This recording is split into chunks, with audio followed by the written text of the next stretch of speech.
بسم اللہ الرحمن الرحیم۔ السلام علیکم ورحمۃ اللہ وبرکاتہ۔ قرب قیامت میں واقع ہونے والی نشانیوں کے بارے میں حضور علیہ الصلاۃ والسلام نے ارشادات فرمائے۔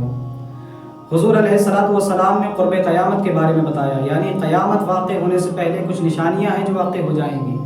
کچھ نشانیاں ہیں جس کا ظہور ہو جائے گا، اور کچھ چھوٹی نشانیاں ہیں اور کچھ بڑی نشانیاں ہیں۔ تو آج آپ کو چھوٹی نشانیوں کے بارے میں بتایا جائے گا۔ پہلی نشانی یہ ہے کہ دور پرفتن میں علم کو اٹھا لیا جائے گا،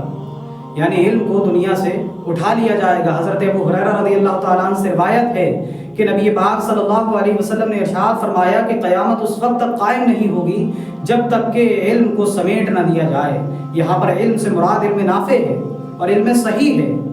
کیونکہ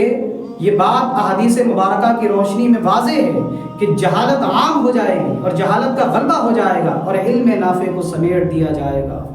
دوسری نشانی یہ ہے کہ فتنوں اور معاشرتی برائیوں کی کثرت ہو جائے گی، یعنی فتنوں کا دور ہوگا اور معاشرے میں جو برائیاں ہوتی ہیں وہ کثرت سے پھیلنے لگیں گی۔ حضرت ابو ہریرہ رضی اللہ تعالیٰ عنہ سے مروی ہے، نبی کریم صلی اللہ علیہ وسلم ارشاد فرماتے ہیں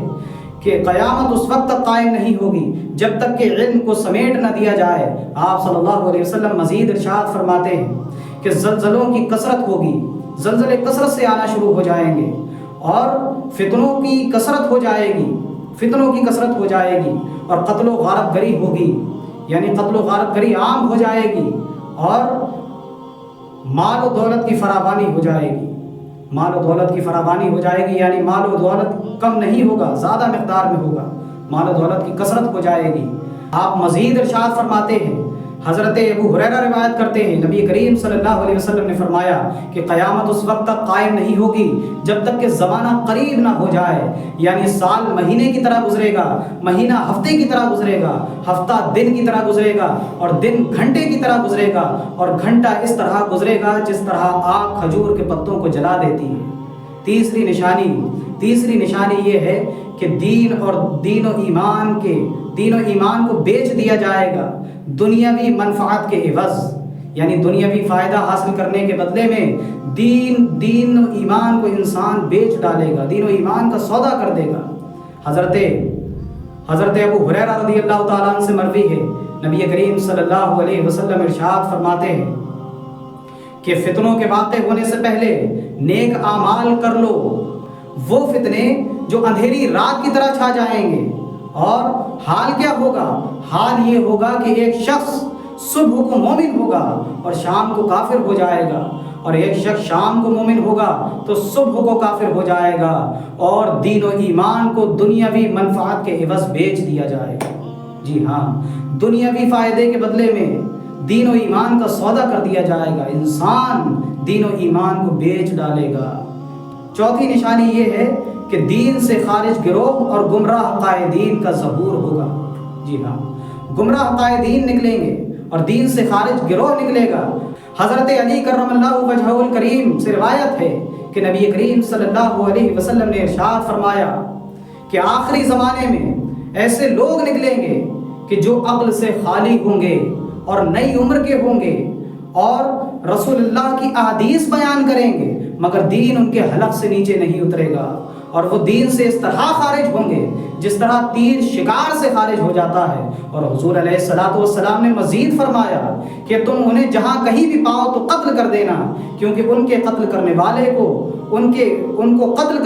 کو قیامت کے دن اجر و ثواب دیا جائے گا،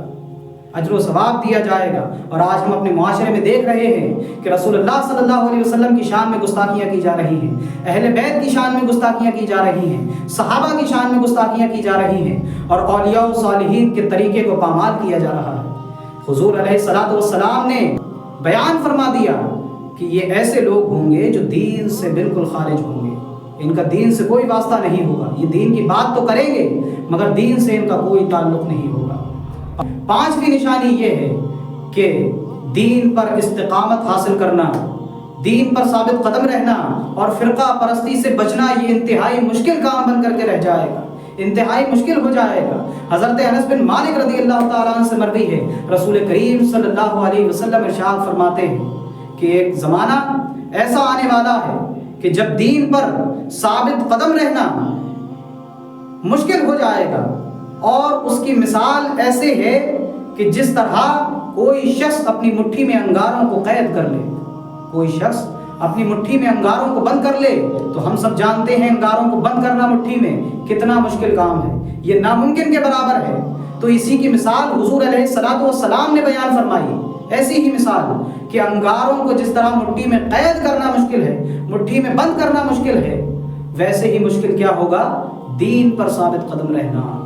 اور بھی بہت ساری نشانیاں ہیں جو حضور علیہ الصلوۃ والسلام نے ذکر فرمائی، حضور علیہ الصلوۃ والسلام نے بیان فرمائی، اس کا تذکرہ اس کو ہم اگلی ویڈیو میں آپ کو بتائیں گے۔ نیکسٹ ویڈیو کا انتظار کریں، اور نیکسٹ ویڈیو کو حاصل کرنے کے لیے ہمارے یوٹیوب چینل کو سبسکرائب کریں، اور ویڈیو کو ثواب کی نیت سے لائک اور شیئر کریں۔ السلام علیکم۔